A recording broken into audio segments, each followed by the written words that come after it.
14.2 पहिला प्रश्न आहे, एक रेषा दोन समांतर रेषांना छेदत असेल. आता मी हे दोन समांतर रेषा मानतो.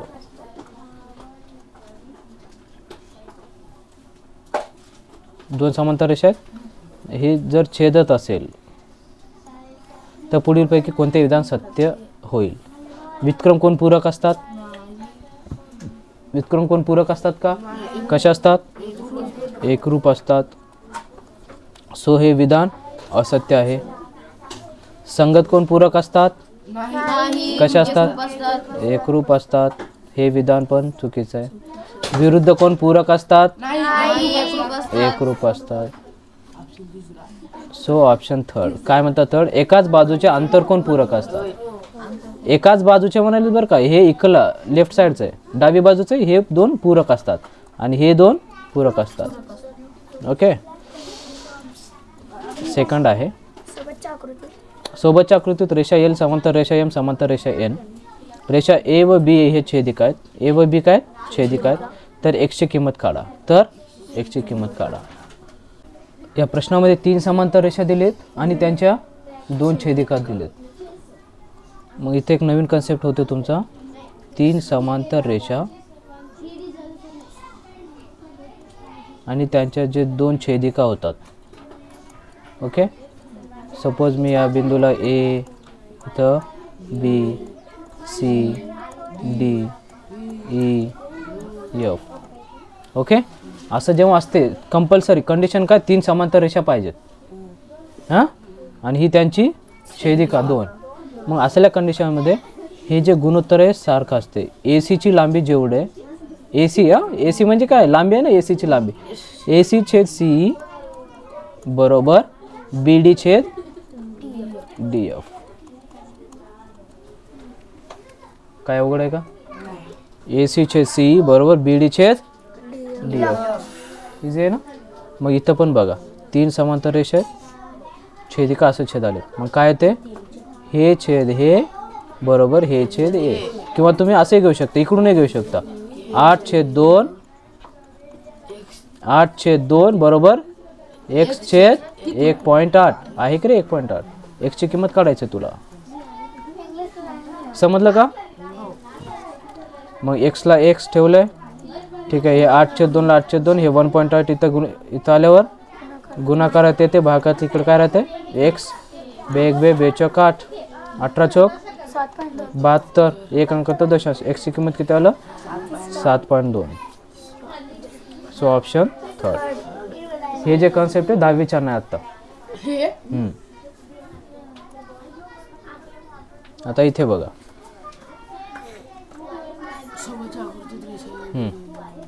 सोबतच्या आकृतीत रेषा एडी समांतर रेषा EH समांतर रेषा IL. AD EH IL समांतर आहेत आणि रेषा MN समांतर PQ. MN समांतर PQ. बघा 3 समांतर रेषा त्यांचे छेदिका. ओके नाही. तर IJN किती आहे? 100 अंश. कोण दिले? हां, कोणाचं माप IJN कुठं आहे? IJN. मग या कोणाचं माप 100 अंश आहे. तर PCD काढा. PCD बघा, या कोणत्याचं काढायचं. इथं यानं दिले तर त्या कोणत्याचं काढायचं. बघूया मग. आता जंप करत जाऊया त्याच्याकडे. यानं 100 आहे, मग यानं 100, मग यानं 100 का सांगत कोण? यानं 100. मग सपोज ह्याला मी x मानलं. ओके. हे 2 कोणत्या कोण होतात मग? बघा संगत कोण होतात एक नाही. हे समांतर रेषा आणि त्यांची छेदिका. हे 2 खाली आलेत ना, संगत कोण. म्हणजे x ची किंमत किती आलं? 100 अंश. जंप मारत गेले त्याच्याकडे. BF बरोबर 2. BF कुठे आहे?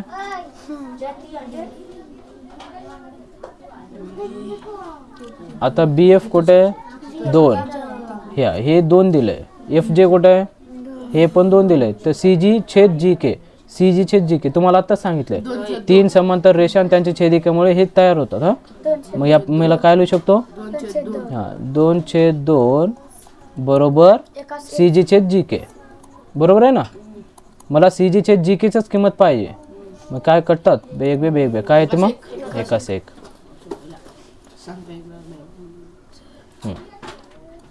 आता देतात BF किती दिले? 3.1. FJ किती दिलंय? 3.1. BX किती दिलं हे BX 3.5. तर काय काढायचं आहे XK काढायचं आहे. आता इथं एक नवीन कन्सेप्ट आहे. एका त्रिकोणात कोणताही त्रिकोण राहू द्या. ओके, कोणताही त्रिकोण राहू द्या. या त्रिकोणात सपोज हे त्रिकोण ABC आहे. या त्रिकोणात कोणत्याही एका बाजूला समांतर रेषा असेल. आता BC आहे, BCला समांतर मी PQ आहे. हे जे BQला समांतर BCला समांतर असणारी रेषा PQ बाकीच्या दोन रेषांना जर छेदत असेल, छेदाला ना P आणि Q मध्ये, मग इथं पण सेम गुणोत्तर तयार होते. AP/PB बरोबर AQ/PB. हां, AP/PB, AP/PB, AQ/QC. कळलं? हे असं आहे. जर एखाद्या त्रिकोणात एखाद्या बाजूला समांतर असणारी रेषा दुसऱ्या दोन बाजूंना जर छेदत असेल तर अशा प्रकारे मी गुणोत्तर लिहू शकतो. मग इथं बघा तेच त्रिकोण आहे ना, हे त्रिकोण तयार व्हायले, त्रिकोण तयार व्हायले, हे त्यांचे छेदिक आहे. आपल्याला माहित आहे हे समांतर आहेत. मग हे गुणोत्तर कसे राहतील अशा मी गुणोत्तरामध्ये लिहू शकतो. मग काय 3.1 छेद 3.1 बरोबर 0.5.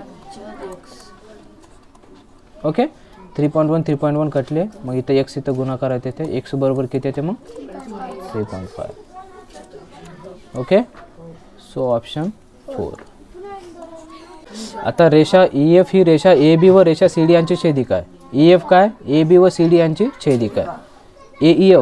AEF किती दिले 63. DFG किती आहे, DFG 53. तर कोण DFG चा संगत कोण.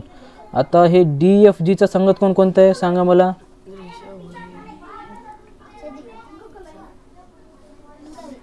ह्या दोन रेषा आहेत ही त्यांची छेदिका आहे. मग DFG चा संगत कोण कोणते होते, हे होते ना BEG. हां, तेच BEF किंवा BEG बरोबर आहे ना. संगत कोण, फक्त इथं आपल्याला समांतर रेषा म्हणले नाहीत. समांतर रेषा जर म्हणलं तर हे संगत कोण कशा राहत होते, एकरूप राहत होते. हे संगत कोण आहेत पण एकरूप आहेत का, नाहीत, कारण हे दोन जे रेषा आहेत ते समांतर नाहीत.